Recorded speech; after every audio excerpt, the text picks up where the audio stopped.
এবার যুদ্ধ নির্বাচনী প্রতিশ্রুতি পূরণের সরকার গঠনের পর নেতাকর্মীদের সঙ্গে প্রথম বৈঠক বিএনপির চেয়ারম্যানের। জনগণকে দেওয়া অঙ্গীকার বাস্তবায়নে চাইলেন সহযোগিতা। গণভোটের রায় নিয়ে ফাঁকি ঝুঁকি চলবে না, দ্রুত জুলাই সনদ বাস্তবায়নের দাবি জামায়াতের। শান্তিপূর্ণ উপায়ে দাবি আদায় না হলে কঠোর আন্দোলনের হুঁশিয়ারি এনসিপির। হাম উপসর্গে আরও ৯ শিশুর মৃত্যু। মাতৃদুগ্ধ পানের হার কমায়, রোগ প্রতিরোধ ক্ষমতা কমে বাড়ছে জটিলতা। টিকা নিয়ে অন্তর্বর্তী সরকারের গাফিলতির অভিযোগের তদন্ত হবে। গাজীপুরে স্ত্রী সন্তান সহ পরিবারের ৫ জনকে গলা কেটে হত্যা। খুনের কথা স্বজনকে ফোনে জানিয়ে পালিয়ে যান গৃহকর্তা। পারিবারিক বিরোধের জেরে এই খুন, ধারণা পুলিশের। আমি শুভেন্দু অধিকারী শপথ করিতেছি যে ভারতের সংবিধানের প্রতি আমি অকৃত্রিম নিষ্ঠা ও আনুগত্য পোষণ করিব। ভারতের পশ্চিমবঙ্গে প্রথমবার বিজেপি সরকার। মুখ্যমন্ত্রীর শপথ নিলেন শুভেন্দু অধিকারী। পিঠ চাপড়ে আলিঙ্গন নরেন্দ্র মোদীর। ব্রিগেডে আরও ৫ মন্ত্রীর শপথ।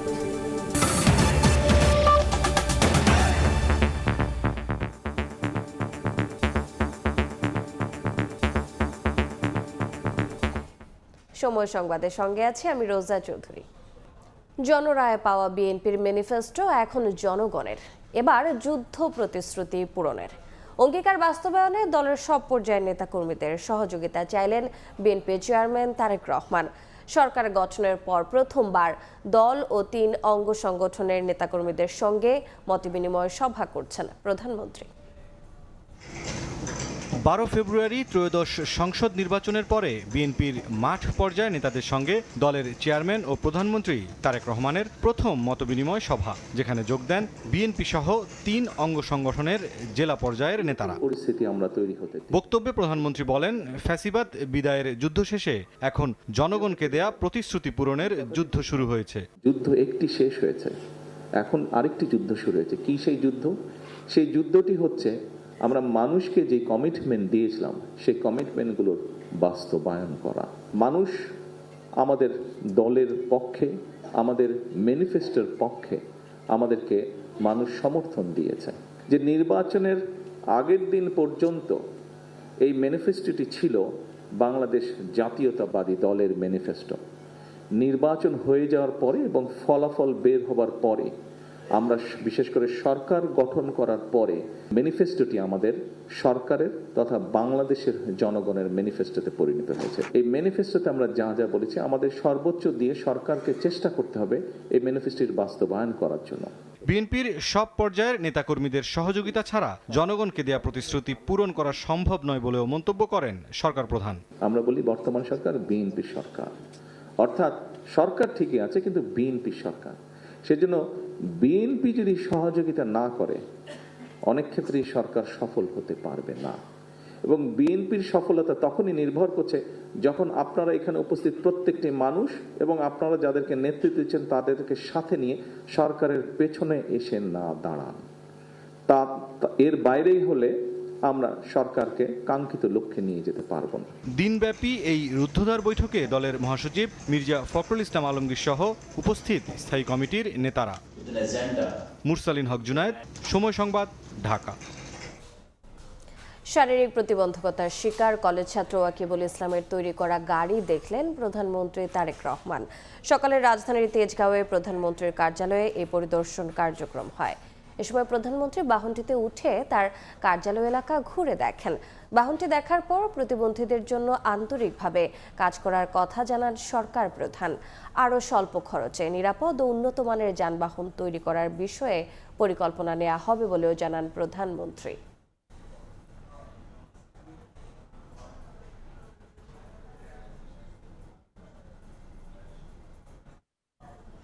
গণভোটের রায় ও জুলাই সনদ বাস্তবায়ন চান প্রবাসীরাও।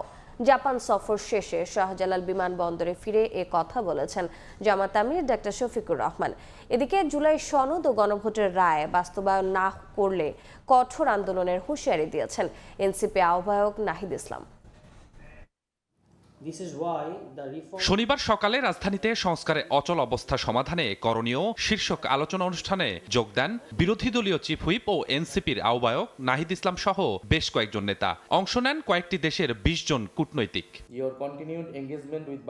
নাহিদ ইসলাম দাবি করেন গণভোটের রায় বাস্তবায়ন ও জুলাই সনদের সঙ্গে ছলচাতুরি করছে সরকার। গণভোটের রায় বাস্তবায়নে সরকারের ইতিবাচক সাড়া না পেলে প্রয়োজনে কঠোর আন্দোলনের মাধ্যমে দাবি আদায় করা হবে বলেও হুঁশিয়ারি দেন নাহিদ ইসলাম। সরকার বা বিএনপি একটা ছলচাতুরি করছে। তারা জুলাই সনদকে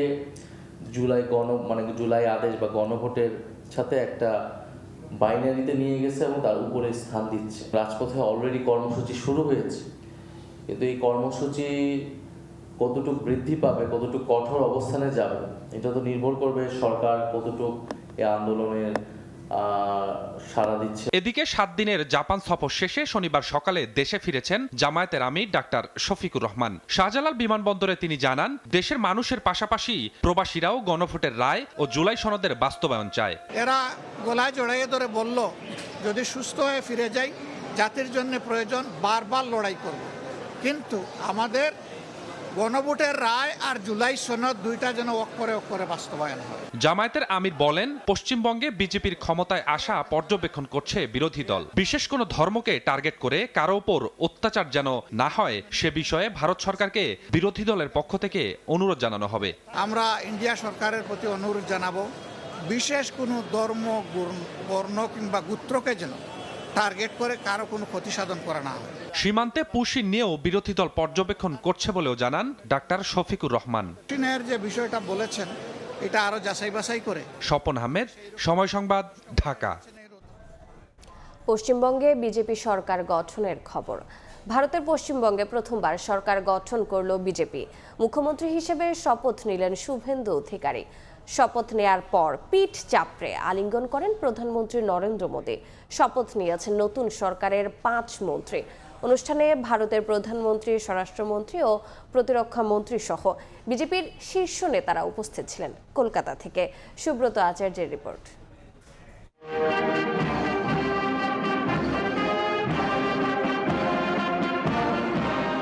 কলকাতার ঐতিহাসিক ব্রিগেড প্যারেড গ্রাউন্ডে শনিবার স্থানীয় সময় সকাল 11টায় ভারতের জাতীয় সঙ্গীতের মধ্য দিয়ে শুরু হয় শপথ গ্রহণের আনুষ্ঠানিকতা। আমি শুভেন্দু অধিকারী।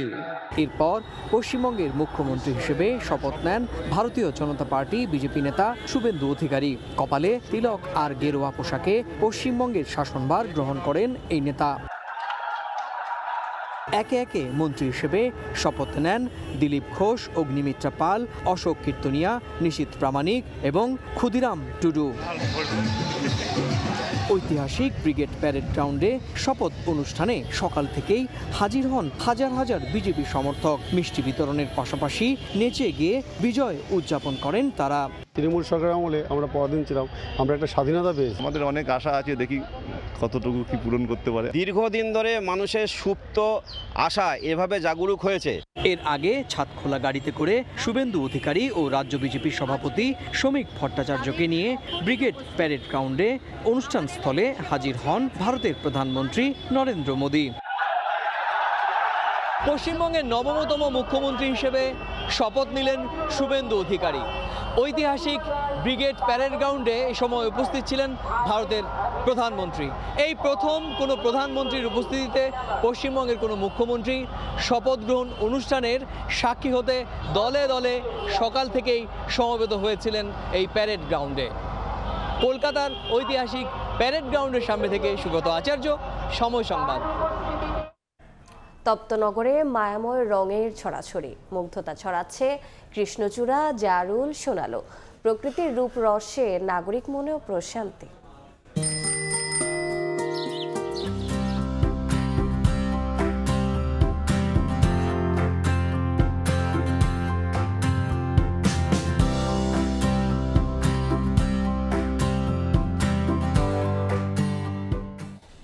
স্পর্শ অনুভবে শুদ্ধতা ছড়িয়ে যাওয়া গ্রীষ্মফুল নিয়ে খবর থাকছে সংবাদের পরের অংশে।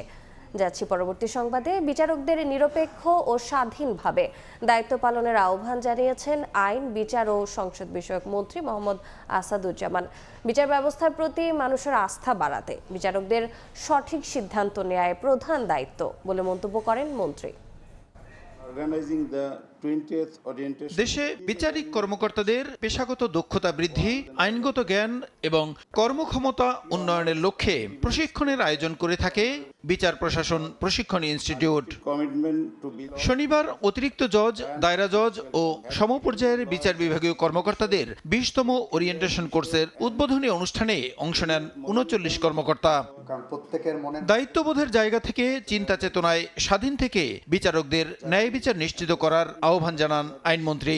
আপনারা আপনাদের কর্মের মধ্য দিয়ে, কলমের মধ্য দিয়ে প্রজাতন্ত্রের সার্বভৌম ক্ষমতা প্রয়োগ করুন। ফাইন্যান্সিয়াল করাপশন দিনের পর দিন করবেন, আমরা ঘুমিয়ে থাকব, সেটা যেমন আমরা ঘুমিয়ে থাকব না। ইন্টেলেকচুয়াল করাপশনের ব্যাপারেও আপনাদেরকে একটু সজাগ থাকতে হবে। সেটা যদি আমরা না পারি, আইনের শাসন, মানবাধিকার, সেগুলো সবই ব্যর্থ হবে। প্রধান বিচারপতির বাসভবন সহ বিচার বিভাগের প্রতিটি প্রতিষ্ঠান যেন ক্ষোভ বা নেতিবাচক পরিস্থিতির কেন্দ্র না হয় জানিয়ে মন্ত্রী বলেন, বিচার ব্যবস্থার প্রতি জনগণের আস্থা, বিশ্বাস ও নির্ভরতা শক্তিশালী করা জরুরি। আমরা জুডিশিয়ারিকে মানুষের আস্থা, ভরসা, বিশ্বাসের একটা জায়গা নিতে চাই। অনুরোধ করব, আপনারা জনপ্রিয় সিদ্ধান্তের থেকে সঠিক সিদ্ধান্ত নেওয়ার চেষ্টা করবেন।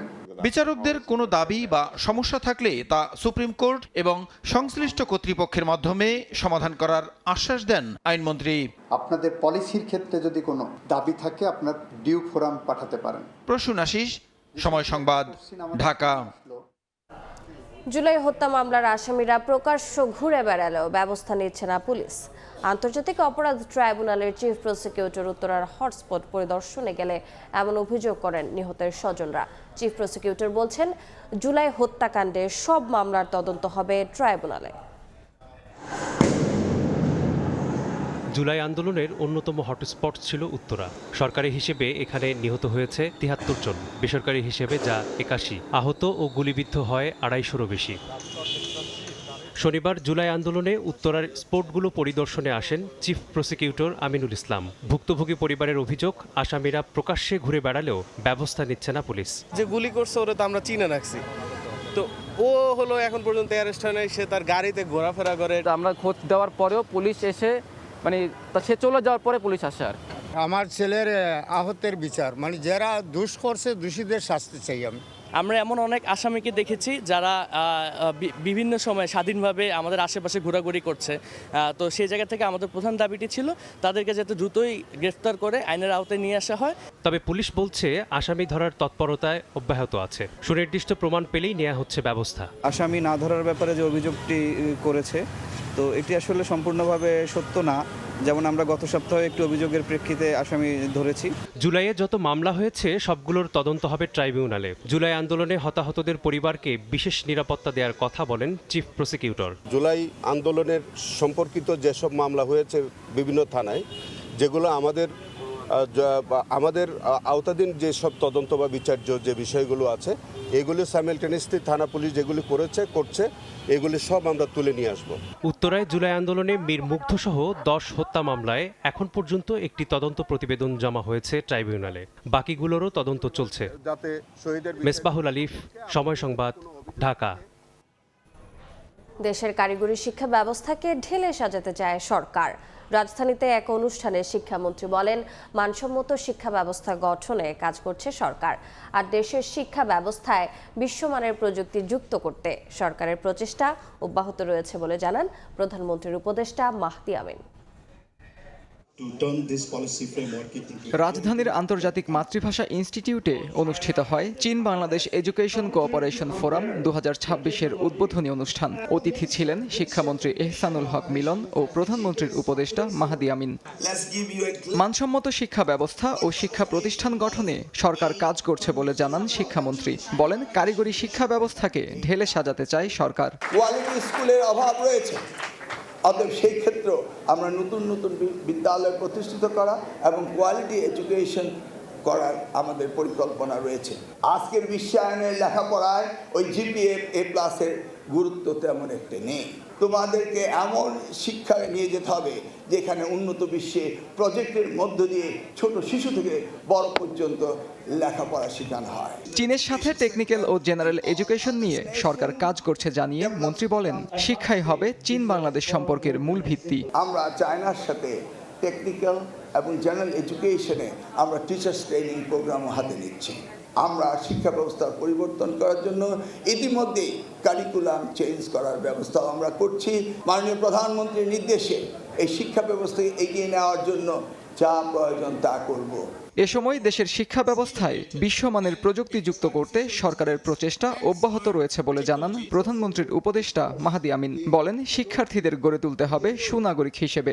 আমাদের এই বাংলাদেশকে যদি আমরা সমৃদ্ধ করতে চাই, স্বনির্ভর করতে চাই, তাহলে আমাদের সবচেয়ে যেটা গুরুত্বপূর্ণ সেটা হচ্ছে তোমাদেরকে সুনাগরিক হিসেবে গড়ে তোলা। তোমাদের যার যেটা পড়তে ইচ্ছা করে তোমরা সেটা পড়াশোনা করবা। যদি কারো খেলাধুলা করতে পছন্দ হয় তাহলে আমাদের মাননীয় প্রধানমন্ত্রী জনাব তারেক রহমান বলেছেন তোমরা নতুন করে স্পোর্টসে পার্টিসিপেট করবে। তোমাদের যদি কারো কালচার বা গান কিংবা ড্রয়িং পছন্দ হয় তাহলে নতুন করে কালচারে পার্টিসিপেট করবা। বাংলাদেশের শিক্ষা ব্যবস্থার উন্নয়নে চীনের উদাহরণও তুলে ধরা হয় এই আয়োজনে। আত্মজ রহমান, সময় সংবাদ, ঢাকা। সময় সংবাদে আরও থাকছে। বিএসএফের গুলিতে আবারও ঝরল বাংলাদেশের প্রাণ। ব্রাহ্মণবাড়িয়ায় কলেজ ছাত্র সহ নিহত 2, আহত 2। রাঙামাটিতে দুর্বৃত্তের হামলায় ইউপিডিএফ কর্মী খুন।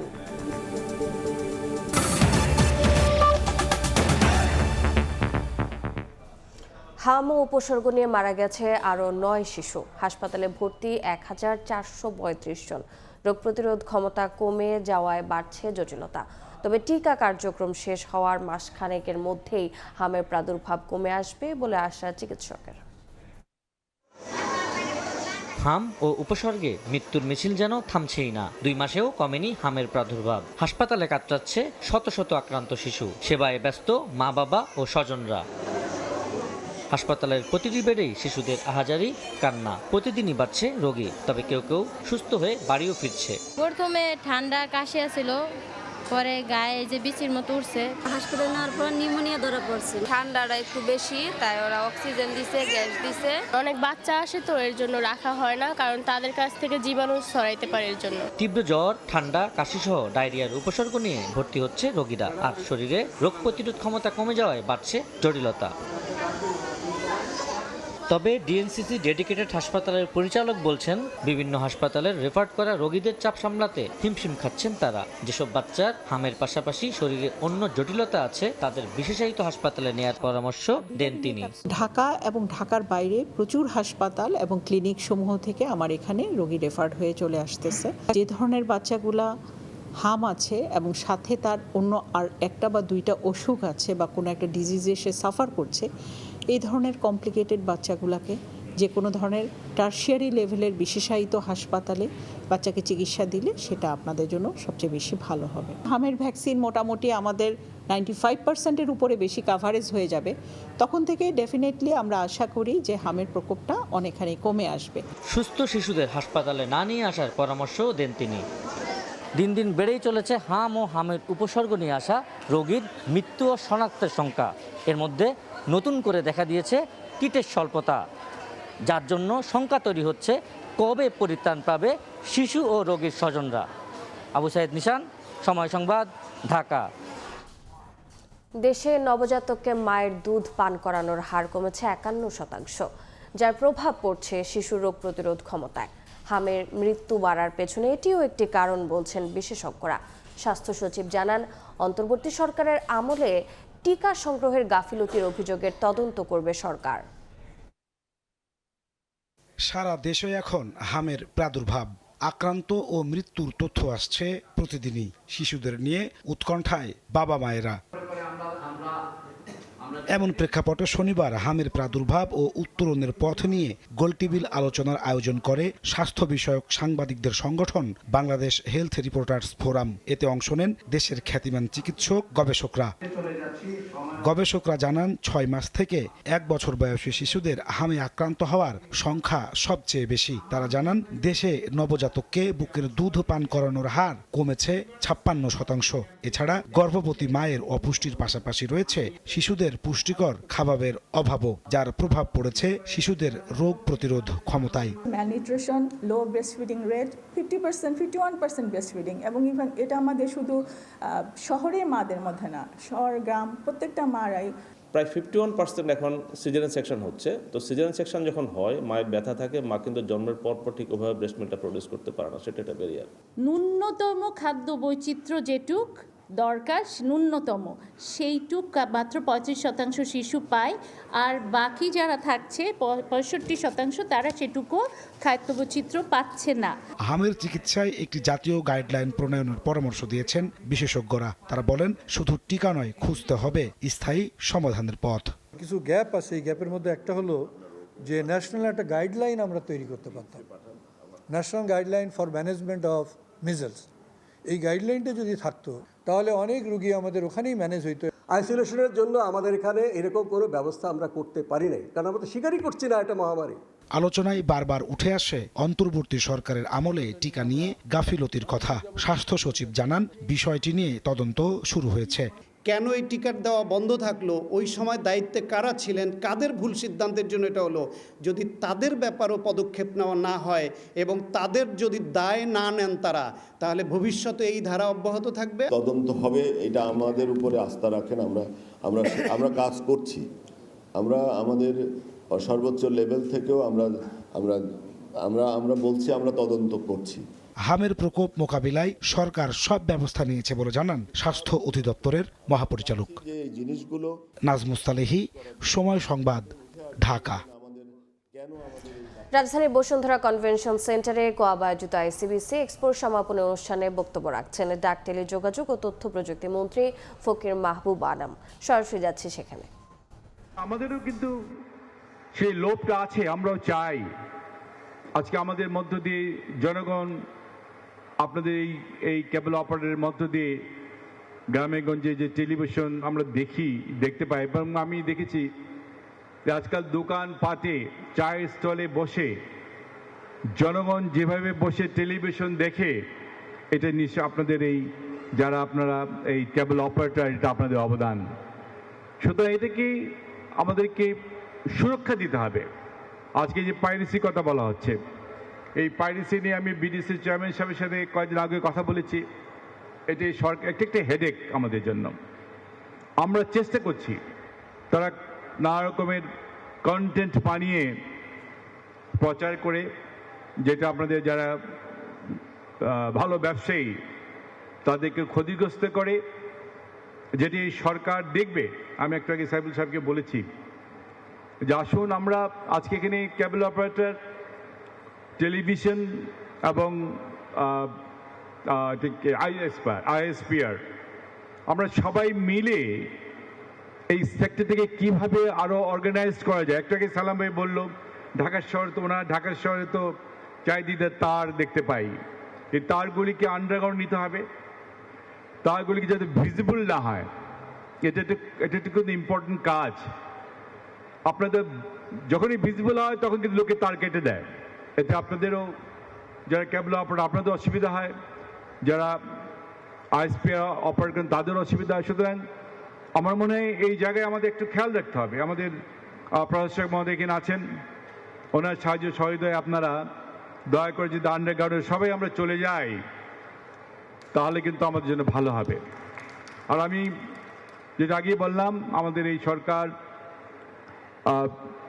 প্রায় 2.5 মাস হয়ে গেল, আমাদের বয়স হয়ে গেছে। প্রায় 17 বছর পরে এদেশের মানুষ আমাদেরকে নির্বাচিত করেছেন, 2/3 মেজরিটি দিয়েছেন। একটা বিশ্বাস, আস্থা আছে আমাদের উপরে। যে আস্থা এবং বিশ্বাসকে যদি আমরা জনগণের কাছে নিতে চাই, আপনাদের কিন্তু আমার দরকার হবে। সরাসরি যুক্ত ছিলাম বসুন্ধরা কনভেনশন সেন্টারে। বক্তব্য রাখছেন তথ্য প্রযুক্তি মন্ত্রী ফকির মাহবুব আলম। বক্তব্যের বাকি অংশ দেখতে ভিজিট করুন সময় টিভির ফেসবুক পেজে। গাজীপুরে স্ত্রী, 3 মেয়ে ও শ্যালক সহ 5 জনকে গলা কেটে হত্যা করা হয়েছে। অভিযুক্ত ফোরকান মিয়া হত্যাকাণ্ডের খবর ফোন করে ছোট ভাইয়ের স্ত্রীকে জানিয়ে পালিয়ে যান। এই ঘটনায় জিজ্ঞাসাবাদের জন্য 2 জনকে আটক করেছে পুলিশ। শনিবার সকালে চিৎকার আর আর্তনাদ শুনে ঘুম ভাঙে গাজীপুরের কাপাসিয়া উপজেলার রাউতকোনা এলাকার বাসিন্দাদের। সবাই ছুটে আসেন ফোরকান মিয়ার বাড়িতে। বাড়িতে ঢুকেই হতবাক সবাই। দেখতে পান 3 শিশুর গলাকাটা মরদেহ ঘরের মেঝেতে পাশাপাশি পড়ে আছে, আর মা শারমিন আক্তারের মরদেহ জানালার গ্রিলে হাত মুখ বাঁধা অবস্থায় ঝুলে আছে। অন্যদিকে শারমিনের ভাই রসুলের মরদেহ বিছানার উপর। স্বজনরা জানান, পেশায় প্রাইভেট কার চালক ফোরকান বছরখানেক আগে রাউতকোনা গ্রামের প্রবাসী মনির হোসেনের বাড়ির নিচতলায় ভাড়া নেয়। ঘটনার দিন সকাল 6:30টার দিকে শারমিনের ছোট ভাইয়ের স্ত্রী রাশিদাকে ফোন করে 5 জনকে হত্যার কথা জানিয়ে পালিয়ে যায় ফোরকান। ও মারিয়া বাবাকে ভিডিও পাঠাইছে। আমার বাসুরের ছেলে আমাদের বাসায় ছিল, কালকে রাত্রে ফোন দিছে, কইছে চায়না ফ্যাক্টরিতে তোরে চাকরি দেব, চলে আয়। ও ফোন দিছে ওই মেয়ের জামাই। ফোরকান যাবতীয় কয়দিন ধরে ফোন দিতেছে যে তোর ভালো চাকরি দিমু, আয় 8টা থেকে 5টা পর্যন্ত ডিউটি, মাসে 20,000 টাকা পাবি। তাই কথা বলে নিয়ে আইছে। পুলিশ জানায়, পারিবারিক কলহের জেরে ফোরকান মিয়া এমন নৃশংস ঘটনা ঘটিয়ে থাকতে পারে। ঘটনাস্থলে বেশ কিছু কাগজ পড়ে থাকতে দেখে আইন শৃঙ্খলা বাহিনী। কাগজের সূত্র ধরে পুলিশ জানতে পারে, স্ত্রীর বিরুদ্ধে থানায় এর আগে 10 লাখ টাকা আত্মসাতের অভিযোগ করেছিল অভিযুক্ত ফোরকান হোসেন। একই সঙ্গে অভিযোগপত্রে স্ত্রীর পরকীয়ার বিষয়টিও উল্লেখ করেছিল সে। হত্যাকাণ্ডের সাথে সন্দেহভাজন যিনি জড়িত, তিনি এই বাড়িরই গৃহকর্তা, তার নাম ফোরকান। আমরা সন্দেহ করতেছি কেন, সেটার যুক্তিসঙ্গত কারণ আছে। তাদের মধ্যে পারিবারিক বিভিন্ন বিষয়াদি নিয়ে কলহ হচ্ছিল, এটা আমরা প্রাথমিকভাবে জানতে পেরেছি এবং আমরা ধারণা করছি এই কলহের কারণে এই ঘটনাটি ঘটে থাকতে পারে। তদন্ত সংশ্লিষ্টরা বলছেন, উদ্ধার হওয়া কাগজ ও হত্যার আলামত দেখে কারণ অনুসন্ধান করছে পুলিশ। তদন্ত কার্যক্রম অব্যাহত আছে, আপনারা জানতে পারবেন। তদন্তের সাথে এখন কিছু বলা যাচ্ছে না। এই ঘটনায় জিজ্ঞাসাবাদের জন্য 2 জনকে আটক করেছে পুলিশ। মেহেদী হাসান, সময় সংবাদ, গাজীপুর। বিএসএফের গুলিতে সীমান্তে আবারও ঝরল বাংলাদেশের প্রাণ। এবার ব্রাহ্মণবাড়িয়ার কসবা সীমান্তে নিহত হলেন 2 যুবক। স্থানীয়রা জানান, শুক্রবার রাত 12:30টার দিকে বাংলাদেশি কয়েক যুবক কসবার পাথারিয়াদার এলাকা দিয়ে সীমান্ত দিয়ে ভারতে ঢোকার চেষ্টা করেন। এ সময় বিএসএফ তাদের লক্ষ্য করে কয়েক রাউন্ড গুলি করলে ঘটনাস্থলেই বাংলাদেশি 2 যুবক নিহত হন। নিহত মোরসালিন ও নবীর হোসেনের লাশ ভারতের বিশালগড় মহকুমা হাসপাতালে রাখা হয়েছে। এ ঘটনায় আহত 2 যুবককে উদ্ধার করে কুমিল্লা মেডিকেল কলেজ হাসপাতালে পাঠানো হয়েছে।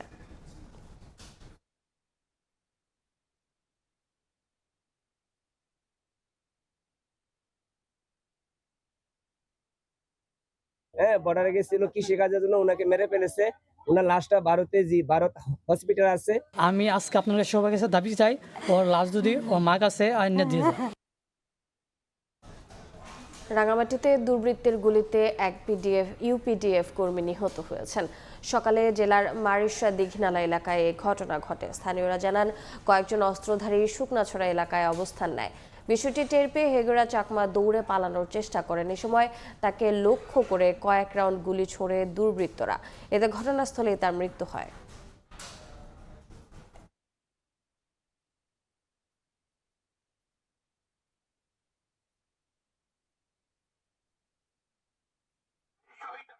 সময় সংবাদে আরও থাকছে।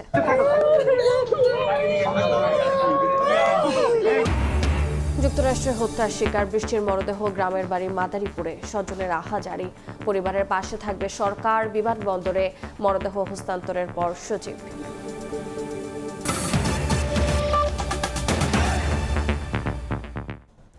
একই পরিবহনের চলন্ত 2 বাসের চালক কথা বলার সময় হারালো নিয়ন্ত্রণ। চট্টগ্রামের লোহাগাড়ায় গাছের সঙ্গে ধাক্কা লেগে দুমড়ে মুচড়ে প্রাণ গেল 4 জনের। আহত আরও 10 জনকে হাসপাতালে নেওয়া হয়েছে। বেপরোয়া গতি দুর্ঘটনার কারণ বলছেন যাত্রীরা। পলাতক চালক হেলপারকে ধরতে অভিযান চালাচ্ছে পুলিশ। একই পরিবহনের চলন্ত 2 বাস, 2 চালক কথা বলার সময় হারালো নিয়ন্ত্রণ। দুমড়ে মুচড়ে প্রাণ গেল 4 জনের, আহত আরও 10 জন। স্থানীয়রা জানান, মার্সা পরিবহনের একটি বাস চট্টগ্রাম যাচ্ছিল। একই সময়ে কক্সবাজার যাচ্ছিল একই কোম্পানির আরেকটি বাস। 2 চালক কথা বলতে গিয়ে নিয়ন্ত্রণ হারিয়ে মহাসড়কের 4 সিজন এলাকায় মুখোমুখি সংঘর্ষে রাস্তার দুপাশে গাড়ি দুটি ছিটকে পড়ে গাছে ধাক্কা দেয়। ঘটনাস্থলে এক নারীর মৃত্যু হয়। খবর পেয়ে ফায়ার সার্ভিস কর্মীরা সবাইকে উদ্ধার করে স্থানীয় হাসপাতালে পাঠালে চিকিৎসক আরো 3 জনকে মৃত ঘোষণা করেন। মার্সা যাবে, মার্সা আসবে, দুটোটা তো ম্যাচটা যদি অন্য কারো থাকতে তাহলে বর্তমানে সাথে প্রতিযোগিতা আছে, সেই জন্য প্রতিযোগিতামূলক নিয়ে এরকম করতেছে। নেশা পানি করে ওরা গাড়ি চলাই, ধীরে ধীরে গাড়িটা চলার মধ্যে অ্যাক্সিডেন্ট হয়। আমরা ওই জায়গায় গিয়ে অ্যাক্সিডেন্টটা শুনি, কোন গাড়ি মার্সা গাড়ি না হয় এসালাম, কিন্তু মার্সা গাড়ির শব্দটা বেশি আসে, কারণ এগুলো হচ্ছে ওদের গাড়ি চালকদের বেপরোয়ার কারণে। বেপরোয়া গতি দুর্ঘটনার কারণ বলে প্রাথমিক ধারণা পুলিশের। পলাতক চালক ও হেলপারকে ধরতে চলছে অভিযান, যার কারণে এবং গাড়িগুলো তারা প্রতিযোগিতামূলক চালায় এবং প্রতিযোগিতার কারণে অনেক সময়ই কিন্তু এখানে দুর্ঘটনা ঘটে। নিহত একজনের বাড়ি চট্টগ্রামের পটিয়ায়, দুজনের ঝিনাইদহ ও আরেকজন ভোলার। পার্থপ্রতিম বিশ্বাস, সময় সংবাদ, চট্টগ্রাম। আত্মহত্যা নয়, ত্রিভুজ প্রেমের কারণে কামরাঙ্গীরচরে মেসের রুমমেট সাব্বিরের হাতে খুন হয়েছেন ইয়াকুব। হত্যার রহস্য উদ্ঘাটন করে এমন তথ্য জানিয়েছে পুলিশ। ফেসবুকে এক নারী আইডির সঙ্গে দুই রুমমেটের প্রেমের সম্পর্ক, সন্দেহ, অবিশ্বাস আর প্রতিহিংসা থেকে সাব্বির খুন করেন বলে জানায় কামরাঙ্গীরচর থানা। কিন্তু যে আইডি নিয়ে এত খুনোখুনি, পুলিশের ধারণা সেই ফেসবুক আইডি ফেক। ফরেনসিক পরীক্ষার মাধ্যমে পরিচয় শনাক্তের চেষ্টা চলছে। মাসুদুর রহমানের রিপোর্ট। 23 এপ্রিল রাজধানী কামরাঙ্গীরচরের কালুনগরের ম্যাটাডোর শিল্প পার্কের কর্মচারী মেসের টয়লেটে পড়েছিল মোহাম্মদ ইয়াকুবের রক্তাক্ত দেহ।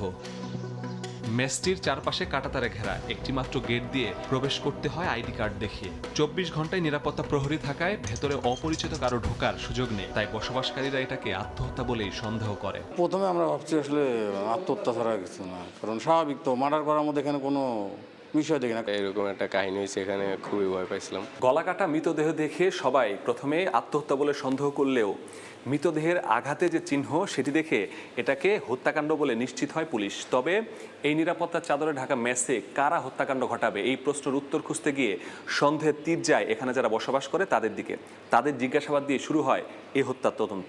ঘটনাস্থল পরিদর্শন করে আলামত সংগ্রহ করে পুলিশ। হত্যার স্পট সিলগালা করে শুরু হয় সন্দেহভাজনদের খোঁজ। যারা রাতে মেসে অবস্থান করছিল সবাইকে শুরু হয় জেরা। প্রথমে কেউই মুখ খুলছিলেন না। সাব্বির নামে নিহত ইয়াকুবের এক রুমমেটই মিথ্যা তথ্য দিতে থাকে। পরে তাকেই 12 ঘন্টার জিজ্ঞাসাবাদে জট খুলে রহস্যের। জিজ্ঞাসাবাদের একটা পর্যায়ে যে ভিকটিমের যে রুমমেট ছিল সেই ঘটনার সাথে প্রত্যক্ষভাবে জড়িত থাকার কথা আমাদের কাছে স্বীকার করে এবং সেই প্রেক্ষিতে এই ঘটনার প্রকৃত কারণটা আমরা জানতে পারি। গ্রেফতার করা হয় সাব্বিরকে। মেসের পেছন থেকে হত্যায় ব্যবহৃত ছুরি উদ্ধার করে সাব্বির নিজেই। জিজ্ঞাসাবাদের সামনে আসে ত্রিভুজ প্রেমের কাহিনী। সাব্বির এক ফেসবুক আইডিতে প্রেমের সম্পর্কে জড়ান কয়েক মাস আগে। ভালোই চলছিল সব। এটি শেয়ার করেন তারই সহকর্মী ইয়াকুবের সাথে। কিছুদিন পর সাব্বিরের প্রেমিকার ছবি ইয়াকুবের ফোনে দেখতে পান। এরপর থেকে সাব্বিরের কথিত প্রেমিকাও তাকে এড়িয়ে চলছিল। এতেই ক্ষিপ্ত হয় সাব্বির। তার ক্ষোভ ছিল যে তার এই আইডিটা তার যে সহকর্মী সে ছিনিয়ে নিয়ে গিয়ে তার সাথে যোগাযোগ সৃষ্টি করেছে এবং এর পরবর্তীতে ওই আইডি তার সাথে যোগাযোগ করছিল না। মূলত এই ক্ষোভ থেকেই কিন্তু তাকে হত্যা করার পরিকল্পনাটা সে নেয়। প্রতিশোধের তাড়না থেকে ইয়াকুবকে হত্যার পরিকল্পনা করে সাব্বির। 23 এপ্রিল ইয়াকুব অসুস্থ হয়ে পড়ায় কাজে যাননি। এ সুযোগে রাত 1টার দিকে টয়লেটে গেলে পিছু নেয় সাব্বির। ব্লেড দিয়ে গলায় আঘাত করে হত্যা করে স্বাভাবিকভাবেই ভোরে কাজে যোগ দেয় সাব্বির। তবে শেষ রক্ষা হয়নি। যে আইডির জন্য এত যুদ্ধ সেটি ফেক মনে করছে পুলিশ। কেউ ফেক আইডি খুলে এই দুজনকে ফাঁদে ফেলেছে, টাকাও হাতিয়ে নিয়েছে। এখন সেই আইডির মালিকের খোঁজে পুলিশ। এই যে আইডিটা ব্যবহার করে এই ঘটনার উদ্রেক হয়েছে সেই ব্যাপারে আমাদের নিবিড় তদন্ত অব্যাহত রয়েছে। এত বড় শিল্প প্রতিষ্ঠানের কর্মীদের মেসে নেই সিসিটিভি ক্যামেরা। থাকলে এমন হত্যার পরিকল্পনা খুনি করত কিনা এই প্রশ্ন পুলিশেরও। তবে হত্যার পর টনক নড়েছে, ক্যামেরা স্থাপন করেছে কর্তৃপক্ষ। মাসুদুর রহমান, সময় সংবাদ, Dhaka. Thai Aluminium. The better is now the best. গ্রামের বাড়ি মাদারীপুরে নেওয়া হয়েছে যুক্তরাষ্ট্র নৃশংস হত্যাকাণ্ডের শিকার বাংলাদেশের শিক্ষার্থী নাহিদা সুলতানা বৃষ্টির মরদেহ। সকালে বৃষ্টির মরদেহ বহনকারী ফ্লাইট দেশে পৌঁছালে স্বজনদের আর্তনাদে ভারী হয়ে ওঠে বিমানবন্দরের পরিবেশ। মরদেহ হস্তান্তরের পর পররাষ্ট্র সচিব জানান, বৃষ্টির পরিবারের পাশে রয়েছে সরকার। আদরের কন্যার অকাল মৃত্যুর খবর যে মাকে করেছিল বাকরুদ্ধ, আজ তার কফিনে বুক আঁকড়ে চিৎকারে বাতাস হয়েছে শ্বাসরুদ্ধকর। যুক্তরাষ্ট্রে পিএইচডি করতে যেয়ে নৃশংস হত্যাকাণ্ডের শিকার বাংলাদেশের শিক্ষার্থী নাহিদা সুলতানা বৃষ্টির মরদেহবাহী বিমান শাহজালাল বিমানবন্দরে অবতরণ করে শনিবার সকাল 9টা 10 মরদেহ দেখে কান্নায় ভেঙে পড়েন স্বজনরা। পরিবারের সদস্যদের আর্তনাদে পুরো বিমানবন্দরই হয়ে ওঠে শোকাবহ। স্বজনরা আর সহপাঠীরা জানান বৃষ্টি ছিল স্বপ্নবাজ, চেয়েছিলেন এমন কিছু করতে যা পরিবার ও দেশের জন্য গর্ব বয়ে আনে। খুব ভালোবাসতাম এবং খুব আদর যত্ন আমাদের ছিল। ও স্কুলে জীবনে এই করছে, ভালো ছাত্র ছিল, অনেকেই মেধাবী ছিল। ও ক্লাস 1 থেকে ওর জীবনে কখনো সেকেন্ড হয়নি, ফার্স্ট হয়েছে। স্বপ্ন ছিল আমেরিকাতেই যাবে, এজন্য আপ্রাণ চেষ্টা করে সর্বোচ্চ চেষ্টা দিয়ে ওর স্কলারশিপ অর্জন করছে। বাবাও বলছিলেন কর্মে তাকে স্মরণীয় করে রাখবে এমন কিছু করতে চেয়েছিলেন বৃষ্টি, তাই উচ্চতর ডিগ্রি অর্জন করতে গিয়েছিলেন যুক্তরাষ্ট্রে। আক্ষেপ করে বলেন সেই ডিগ্রি পেয়েছেন, কিন্তু আজ বৃষ্টি নেই। হত্যাকারীর কঠোর বিচার চান তিনি। সে বড় কিছু করবে এবং সাধারণ মানুষের জন্য কিছু করবে, এই ছিল তার প্রবল ইচ্ছা। সার্টিফিকেট যদিও পাইছে, কিন্তু সেটা ছিল মরণোত্তর সার্টিফিকেট, জীবিত নাই। সবার পক্ষ থেকে যেন সেই ঘাতকের সর্বোচ্চ সাথে মৃত্যুদণ্ড হয়। মরদেহ হস্তান্তর করে পররাষ্ট্র সচিব জানান বৃষ্টির পরিবারের পাশে রয়েছে সরকার। বৃষ্টির হত্যাকাণ্ডের সাথে অভিযুক্ত যারা, তাদের তদন্ত যাতে সুষ্ঠুভাবে হয় এবং পরবর্তীতে যাতে তাদের বিচার যথাযথভাবে হয় সেই জন্য কাজ করে যাচ্ছে। বৃষ্টির মরদেহ মাদারীপুরের গ্রামের বাড়িতে দাদা দাদির কবরের পাশেই চিরনিদ্রায় শায়িত করা হবে। শফিকুজ্জামান রুবেল, সময় সংবাদ, ঢাকা। দাফনের জন্য বৃষ্টির মরদেহ নেওয়া হয়েছে গ্রামের বাড়ি মাদারীপুরের চর গোবিন্দপুরে। বিস্তারিত জানাতে সেখানে আছেন সহকর্মী সঞ্জয় কর্মকার। অভিজিৎ, যাচ্ছে তার কাছে। অভিজিৎ, যুক্তরাষ্ট্রে নিহত মাদারীপুরের নাহিদা সুলতানা বৃষ্টির জানাজার নামাজ শেষ হয়েছে। এরই মধ্যে তার পারিবারিক কবরস্থানে দাদা দাদির পাশে তাকে চিরনিদ্রায় শায়িত করা হচ্ছে, দাফন প্রক্রিয়া চলছে। আমরা এই মুহূর্তে আছি সেখানে। আমরা কিছু সময় আগে কথা বলছিলাম তার পরিবারের সাথে। তার পরিবার বলছেন যে এমন যে হত্যাকাণ্ড আসলে তারা মেনে নিতে পারছেন না। তার বাবা আর একমাত্র সন্তান ছিল এই নাহিদা সুলতানা বৃষ্টির স্বপ্ন ছিল যে উচ্চতর ডিগ্রি অর্জন করে দেশের সেবায় সে কাজ করবে, এলাকার উন্নয়নে কাজ করবে। সেই স্বপ্নটি ভেঙে গেছে। আসলে এই স্বপ্ন ভেঙে যাওয়ার কারণেই আসলে পরিবারেও কিন্তু কান্নার রোল বইছে। বৃষ্টির লাশ, খণ্ডিত লাশ যখন নিয়ে আসা হয়, তার সহপাঠীরা এখানে ছুটে আসেন। পরিবারকে সান্ত্বনা দেওয়ার মতো কোনো ভাষা তারা খুঁজে পাননি। এই মুহূর্তে কিন্তু তার দাফন চলছে। দাদা দাদির যে কবর, সেই কবরের পাশে কিন্তু তার দাফন প্রক্রিয়া চলমান রয়েছে। কিছু সময় আগে উপজেলা প্রশাসনের শীর্ষ কর্মকর্তা ওয়াদিয়া সাবাব এসেছেন। তিনি বলেছেন যে এই পরিবারকে তিনি সব ধরনের সহযোগিতা করবেন। এছাড়া যাতে এই হত্যাকাণ্ডে যারা জড়িত তাদের যেন সর্বোচ্চ শাস্তি নিশ্চিত করা হয়। দূতাবাসের মাধ্যমে কিন্তু তিনি সরকারের পক্ষ থেকে ব্যবস্থা নেওয়ার জন্য কিন্তু সব ধরনের আশ্বাস কিন্তু এই পরিবারকে দিয়েছেন। মূলত বৃষ্টি যে তার উচ্চতর জ্ঞান অর্জনের জন্য যে দেশের বাইরে অর্থাৎ আমেরিকায় পাড়ি জমিয়েছিল 7 মাস আগে, এভাবে যে হত্যাকাণ্ড হবে আসলে সেটি পরিবার কিছুতেই মেনে নিতে পারছেন না। পাড়া প্রতিবেশী তারাও কিন্তু কান্নায় ভেঙে পড়ছেন। এই বৃষ্টির এমন হত্যাকাণ্ড কখনো তারা কল্পনাও করেননি। তারা বলছেন যে দেশের বাইরে যারা পড়াশোনা করতে যাচ্ছেন এবং পড়াশোনা করে ফিরে আসতেছেন, তো সেক্ষেত্রে যদি কোনো ধরনের এমন ঘটনা না ঘটে এবং সরকারিভাবে সেই ব্যাপারটা যেন দেশের বাইরে গুরুত্ব দেওয়া হয়, তারা কিন্তু সেই সহযোগিতা চেয়েছেন। অর্থাৎ নিরাপত্তার যে বিষয়টি সেটি যেন নিশ্চিত করা হয়। তো এই ছিল আমার কাছে মাদারীপুরে যে বৃষ্টির যে মরদেহ দাফন প্রক্রিয়া চলছে সেখান থেকে সব শেষ। যুক্তরাষ্ট্রে হত্যার শিকার নাহিদা বৃষ্টির মরদেহ নেওয়া হয়েছে মাদারীপুরে। সরাসরি যুক্ত ছিলাম সেখানে। উজানে বৃষ্টিপাত কমে আসলেও হাওরগুলোর পানি খুবই ধীর গতিতে কমছে। এখনও কোমর সমান পানিতে ধান কাটছেন কৃষক। ভেজা ধান শুকাতে ব্যস্ত হাওরের মানুষ। নৌকার পর নৌকা ভেজা ধান। নিজের নৌকা না থাকায় ধানের বিনিময়ে নৌকা ভাড়া করে ধান পাড়ে তুলছেন কৃষক। টানা বৃষ্টি শেষে রোদের দেখা মেলায় বিস্তীর্ণ মাঠে ধান শুকাতে ব্যস্ত হাওরের মানুষ। কিশোরগঞ্জের বিভিন্ন হাওরে জলাবদ্ধ জমির ধান কেটে সড়ক ও উঁচু জায়গায় মাড়াইয়ের পর শুকানো হচ্ছে। উৎপাদন খরচ মেটাতে জমির পাশে কম দামে ভেজা ধান বিক্রি করে দিচ্ছেন অনেক কৃষক। পানির তলে আবারের তলে ব্যাগ ধান বইরা লইছে, কেউ কাটছে না, আমরা কিছু কাটছি, কিছু কাটতে আনছি, ফস্তা যায়, কমাইতে যায়। ধানগুলা এই যে পানির তলে পড়ে যায়, কালার নষ্ট হয়েছে বা অনেক ক্ষতিগ্রস্ত হয়েছে। এই জন্য আরো ধানের দর পাইতেছে না। এদিকে এখনো নামেনি মৌলভীবাজারের হাওরের জলাবদ্ধতার পানি। কোমর জলে নেমে ধান কাটছেন কৃষক। কষ্টের ফসল ঘরে তোলার আপ্রাণ চেষ্টায় তারা। টানা বৃষ্টিতে পানিতে নিমজ্জিত মৌলভীবাজারের হাওরের ৪৫০০ হেক্টর জমির বোরো ধান। মানুষ যখন খাটতেও চায় না, কই ঠান্ডা লাগি যাইব আর ঝুঁকে ধরে যা পারিয়ারি খাটমু আনাইলে তো ফাটনিয়ে নিল। নেত্রকোনায় এবারের ভারী বর্ষণে ১৭,০৪৮ হেক্টর জমির ধান নষ্ট হয়ে গেছে। মজুরি বেশি দিয়েও শ্রমিক না পাওয়ায় কাটা যাচ্ছে না অধিকাংশ ধান। এতে চরম ভোগান্তিতে পড়েছেন হাওরের কৃষক। নাজমুল হাসান পুলক, সময় সংবাদ। জ্বালানি অনুসন্ধানে গভীর কূপ খনন যুগে বাংলাদেশ। প্রথমবার অনুসন্ধান চালানো হচ্ছে ৫,৬০০ মিটার গভীরে। ব্রাহ্মণবাড়িয়ায় তিতাস 31 কূপে চলছে চ্যালেঞ্জিং এই খনন কাজ। সাফল্য পেলে কূপটি থেকে দিনে মিলতে পারে ১৫ মিলিয়ন ঘনফুট গ্যাস। প্রকল্প এলাকা ঘুরে এসে রিপোর্ট করেছেন ফারুক ভূঁইয়া রবিন। জ্বালানি সন্ধানে আরেকটি ইতিহাস গড়ার পথে ব্রাহ্মণবাড়িয়ার নন্দনপুর। চীনা প্রতিষ্ঠান সিসিডিসির সহযোগিতায় চলছে তিতাস ৩১ কূপে বিপুল কর্মযজ্ঞ। দেশের অন্য সব কূপের তুলনায় এখানকার কার্যক্রম কিছুটা ভিন্ন। সাধারণত দেশের স্থলভাগে কূপ খনন চলে ২৪০০ থেকে ৪,০০০ মিটার পর্যন্ত। কেবল ফেঞ্চুগঞ্জের একটি কূপে সর্বোচ্চ ৪,৯৭৭ মিটার গভীরতায় খনন কাজের নজির রয়েছে। এবার সেই সীমা অতিক্রম করার লক্ষ্য জ্বালানি বিভাগের। তিতাস ৩১ কূপে মাটি থেকে ৫,৬০০ মিটার গভীরতায় চলবে অনুসন্ধান কার্যক্রম। High pressure zone, over pressure zone আছে, এইটাকে মিটিগেট করে ড্রিলিং করাটাই হচ্ছে চ্যালেঞ্জ, এবং এইটাকে মিটিগেট করে ড্রিলিং করার মতো টেকনোলজি এখন আছে।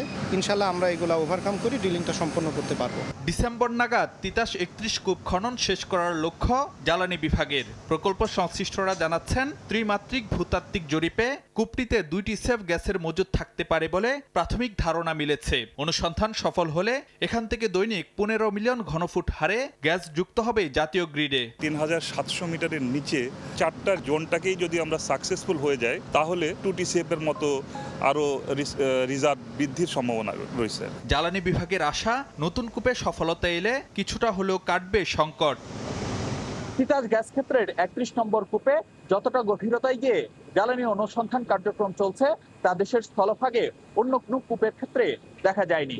বিষয়টি একদিকে যেমন যথেষ্ট চ্যালেঞ্জিং, ঠিক একইভাবে এখান থেকে সফলতা পেলে তা দেশের জ্বালানি খাতের জন্য নতুন মাইল ফলক হবে বলে মনে করেন প্রকল্প সংশ্লিষ্টরা। ফারুক ভূঁইয়া রবিন, সময় সংবাদ, তিতাস গ্যাস ক্ষেত্র, ব্রাহ্মণবাড়িয়া। বিশ্বখ্যাত ব্র্যান্ডের অর্ডার দখলে নিতে চট্টগ্রামের 4টি পয়েন্টে বহুতল ভবনে অন্তত 25টি কারখানা নিয়ে গার্মেন্টস জোন গড়ে তুলতে চায় বিজিএমইএ। কমপ্লেক্স জটিলতা এড়াতে ফ্লোর স্পেসের পাশাপাশি বিদ্যুৎ, জেনারেটর, গ্যাস এবং অগ্নি নির্বাপন ব্যবস্থা সহ সব ধরনের সুবিধা থাকবে এসব ভবনে। ইতোমধ্যে জায়গা বরাদ্দ চেয়ে জেলা প্রশাসনের কাছে চিঠিও দেওয়া হয়েছে। সকাল চুপুর ক্যামেরায় বিস্তারিত জানাচ্ছেন কমল দে। নানা সংকটে হাতছাড়া হওয়া বিশ্বখ্যাত ব্র্যান্ডের অর্ডার ফের দখল করতে চায় চট্টগ্রামের পোশাক কারখানাগুলো। সে লক্ষ্যে যুক্ত থাকা গার্মেন্টসকে সচল করতে একগুচ্ছ পরিকল্পনা নিয়েছে বিজিএমইএ।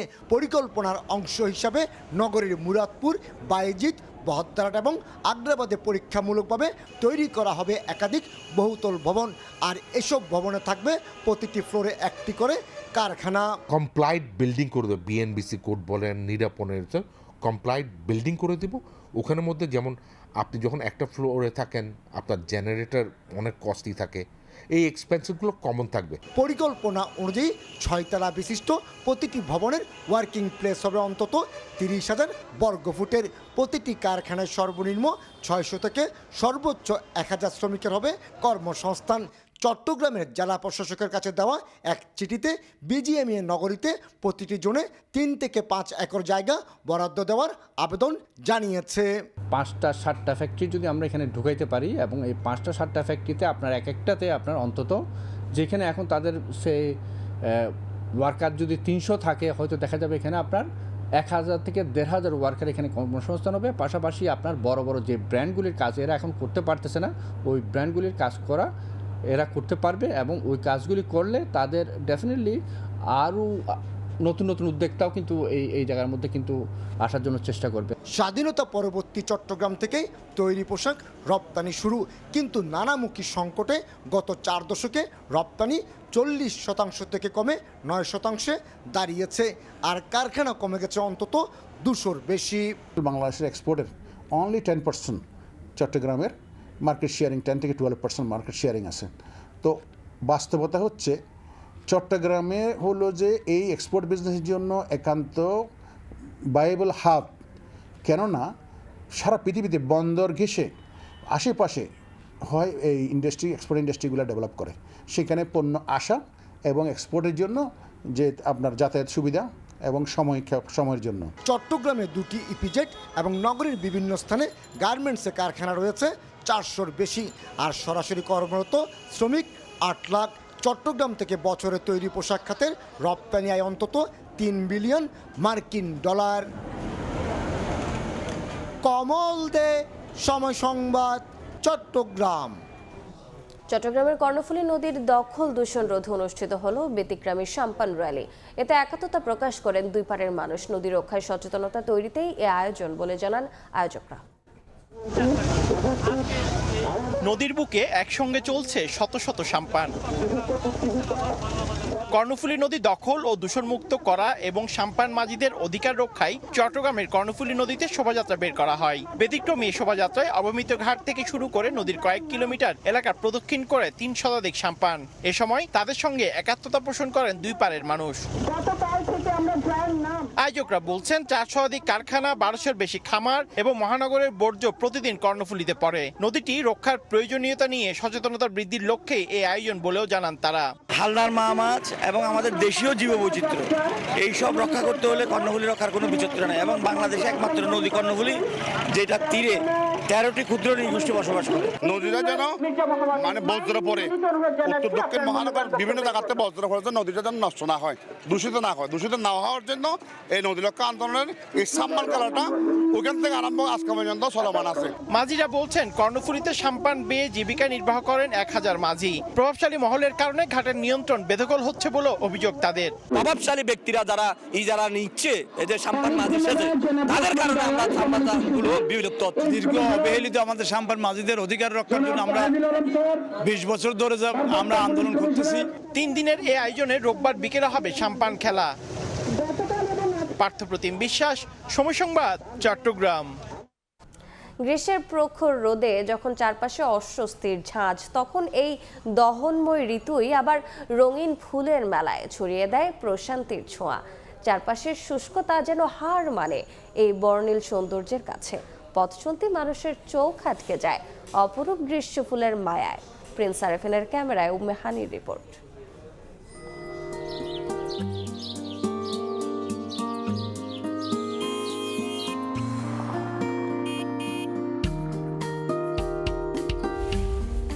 তপ্ত রোদে দগ্ধ নগর। কংক্রিটের ফাঁকে ফাঁকে জমে থাকা ধুলো দূষণ আর মানুষের অবিরাম ব্যস্ততার গল্পে এই শহর এক অন্তহীন দৃশ্যপট।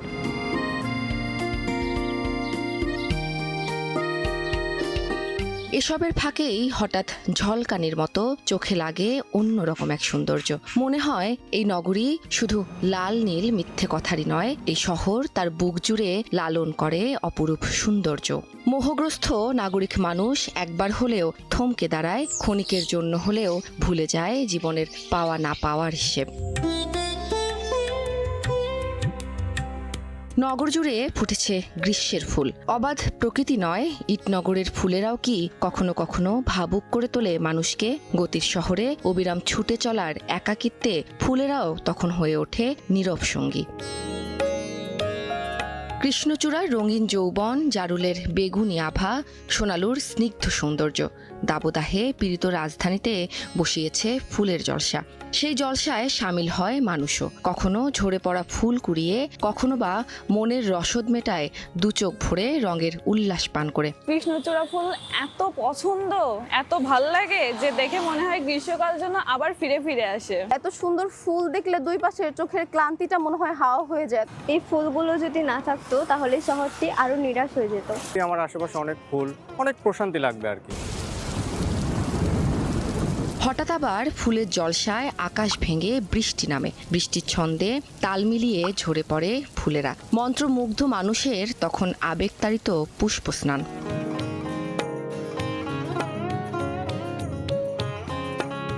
নগরের আনাচে কানাচে ফুটে থাকা এসব গ্রীষ্মের ফুলের রয়েছে চেনা অচেনা অগণিত নাম, অগণিত ডাক, যে নাম শুদ্ধ করে মানুষের মন, আবার কখনো ভাবুক করে তোলে আটপৌড়ে যাপনকেও। এই ফুল গ্রীষ্মের খরতাপের মাঝেও প্রকৃতির এক অনুপম উপহার। জীবনে নানা জটিলতাকে পাশে রেখে যদি ফুলে ভরা বৃক্ষের নিচে দুরন্ত বসা যায়, তাহলেও তো মিলতে পারে মনের রসদ।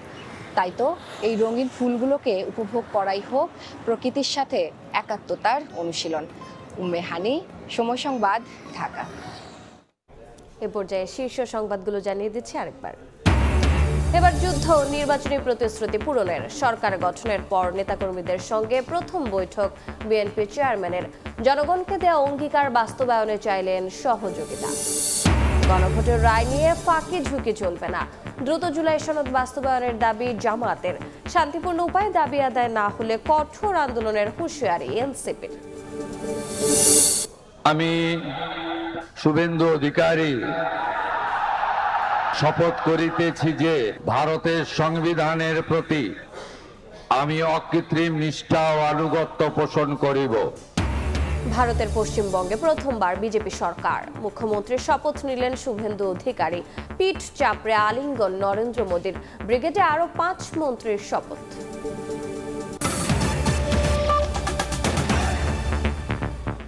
এ ছিল বিকেল 5টার সময় সংবাদে। এরপর বাংলা সময় নিয়ে আসছে কিছুক্ষণ পর।